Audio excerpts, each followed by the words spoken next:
All right, so we've reached the point where we're going to send our first tweet. We're going to go right back into twitter.com right now, so make sure you're logged in.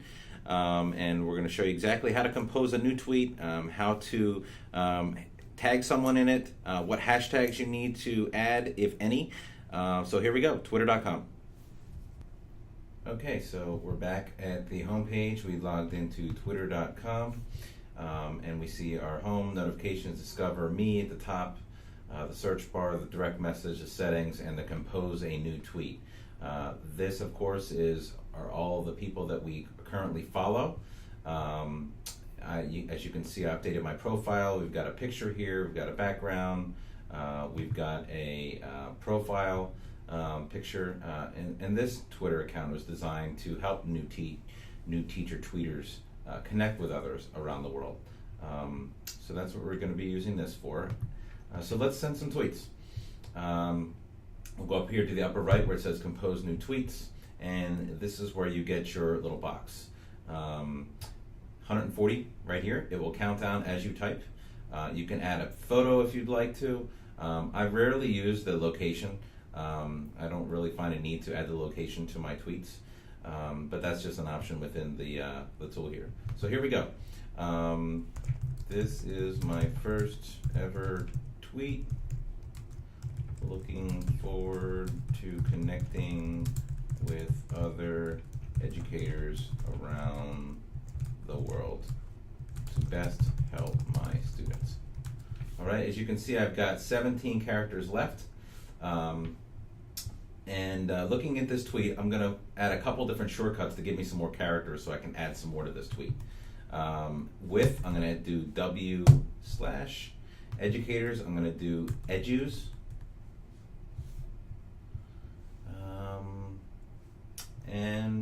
That's it. So now I've got 25 tweets.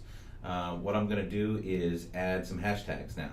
So currently I work in the North Penn School District, so I'm going to put hashtag NPED, that's our organizational education tag. I'm also going to put new teachers to Twitter, hashtag NT2T. That is the new hashtag for all new educators joining Twitter. So enter that hashtag. That'll connect you to those folks. And I'm just going to put the regular EdChat hashtag, and that is probably the most well-known hashtag for educators. It's constantly being used throughout the day for a variety of different topics. So here's my first tweet. This is my first ever tweet. Looking forward to connecting with other edus around the world to best help my students. Hashtag NPED, hashtag NT2T, hashtag EdChat. And again, this will get us into other conversations, which I'm going to show you in just a second. I have 4 characters left. That's completely fine. That's going to show up in a couple different ways. One, if I hit NPED, it's going to open up this hashtag NPED. And this is all of the people tweeting in the North Penn School District outside of Philadelphia. So you'll see teachers and principals and parents sharing teaching, learning, and leadership happening within that conversation. So I go back into my tweet, and I added NT2T. So if I click NT2T, that will enter me into the conversation of all of these new teacher tweeters. Here you go. There's a chat that happens every Saturday morning at 9 a.m. If you use this hashtag, you can join other new teaching tweeters as well. And these are, again, all the other folks that have just joined Twitter, and they're looking for resources. They're looking for someone to show them the ropes. This is Julie Cezad. She is one of the leaders of this new hashtag NT2T. So let's go back out to that other tweet. I keep hitting the back button. So here's a tweet, and then EdChat. If I click on EdChat, this is, again, the general education hashtag. You'll find just about every topic in education being shared here. And by adding those hashtags, all I did is make sure that people that are following these tags see my tweet, because no one's following me quite yet. It's a brand new account, just like yours. and you want to try to find a way into that stream to see what other people are sharing. So there you go, there's my tweet. I encourage you to do the same. Send your first tweet at this time, and add some hashtags at the end. If you're in a school district like North Penn, add NPED to the end of yours. If you're not in North Penn, if you're in another school district and you have a tag, add that tag to your tweet. And if you're not sure, definitely add hashtag NT2T and hashtag EdChat to the end of your tweet when you're introducing yourself. So here we are at the weekly Twitter chat. This is the official list of all the different education chats that happen from week to week, what their hashtag letters and numbers stand for, and when you can find those conversations happening online. And this is a really great resource for anyone that's new to Twitter and those that are have been using the tool for years, because there's hundreds of different conversations happening, and it's really, we need more and more organizational tools to help us keep it all at the ready. So what we're going to do is send a tweet and share this resource out with the rest of the Twitterverse. So we have this page. It's right here, and what I'm going to do is copy the URL. On my Mac here, it's Command C. As you can see, we've got the URL highlighted. We're going to go back into our Twitter page. We're going to go up to Compose a Tweet, and we're going to write, found this great resource that details every Twitter education chat each week. Check it out. And then I'm going to include Coach Yetter, and that's Glenn Yetter. We talked about him when we were designing our profile during the last segment. So after I've written this, found this great resource that details every Twitter education chat each week, check it out at Coach Yetter, and then I'm going to hit Command V or paste, and that's going to paste the URL of that link right in the tweet. And then finally, I'm going to add the hashtag for my organization, NPED, and also the hashtag for new tweeter teachers, hashtag NT2T.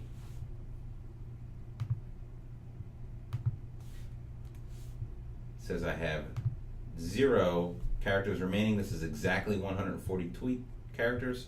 Now I'm going to hit the tweet button, and it will go onto my feed. So anyone that's following either NPED or NT2T will have access to that resource. So I'm going to hand it off to Bill Selleck, and he's going to talk a little bit about his second grade classroom, how he's used Twitter to grow that classroom, to make it more interactive with the rest of the world, how he's gone to conferences and really leveraged all of the different resources going on from hundreds of conferences and brought them back to his classroom, all the while focusing in on the people. It's the people behind the Twitter profiles, not the tweets, but it's the people that you get to know and leverage their expertise over time. So here's Bill Selleck from California. Because Twitter has become my professional development. By following passionate, connected educators, that is my professional development. Every day, I can just pull out my phone, open up an app on my computer, and just scroll through all these amazing ideas. Sometimes they're inspirational quotes, but usually it's just great resource, great idea, here's a great lesson, have you done this? So my workflow as an educator has increased and become so much more efficient compared to not being on Twitter. I'm often asked whenever teachers hear me say, "You're on Twitter for being a teacher? Seriously?" And my answer is, well, yeah, of course. I can't imagine teaching without it. And the follow-up typically, say it with me if you know, how do you have time for Twitter? And without being too rude, my question to them is, how do you not have time to become a better teacher? So if you're thinking Twitter's all about burgers and beaver, you're following the wrong people on Twitter. It should be about following connected educators, educators who want to share what they're going through, great ideas that didn't work out, great apps and resources and blogs. And by following those types of people, it will dramatically change your classroom and you and your experience as a teacher.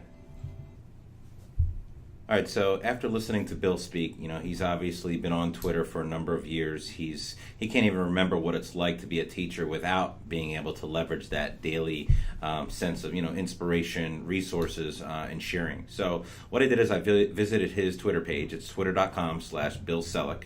And the first thing I saw was him sending a tweet a little while ago that said, "My second graders want to do a hashtag mystery hangout with your class. Do you guys do that?" And he sent this to TBED63, and that's Tim Bedley, if you click on that. So what Bill's asking for is a mystery hangout. You might have heard mystery hangout or mystery Skype, and what that opportunity is your class video conferencing with another class, but you don't tell the kids who or where you're Skyping into. So the kids basically take control of asking the right questions to try and arrive at the location of where this other class is. So there's a lot of different collaborative activities you can do with your classes, whether you're kindergarten or up through into high school, with activities like that. So let's see what happened. After he asked that, Tim responded, "Totally. I will DM you." So what he's saying is he's going to exchange his Google Hangout information or his Skype information with Bill via DM or direct message. Like we shared earlier, oftentimes people don't share their private contact information with the entire internet, but that's where you might be able to use that DM or direct message. So if you go back up into the tweet originally where it says, "My second graders do a mystery hangout," if you click on that, you're going to expose yourself to all of the other teachers around the world that are looking for other teachers, maybe yourself, to engage in a mystery hangout. Same thing if you go to hashtag mystery Skype. I type that in the bar here. You're going to come up with all of these different teachers engaging in a mystery Skype on a daily basis. You'll see pictures, you'll see examples of different activities you can do. You'll see teachers with maps in their classrooms and little pins pushed in to identify all the different states and countries and continents where their class has mystery Skyped into. So the way you find out what teachers are interested in doing that is, of course, Twitter. So the next and final part to this e-course, Twitter 101 for educators and parents, is we're going to go out and search for the information that we need that aligns to our roles in working for kids. We're going to identify the best hashtags for what you're looking for. We're going to find some chats that happen during the day and in the evenings. We're going to create a good approach to professional development with Twitter, expose you to a variety of different departments, areas of education that you need to know about in order to best leverage this medium called Twitter.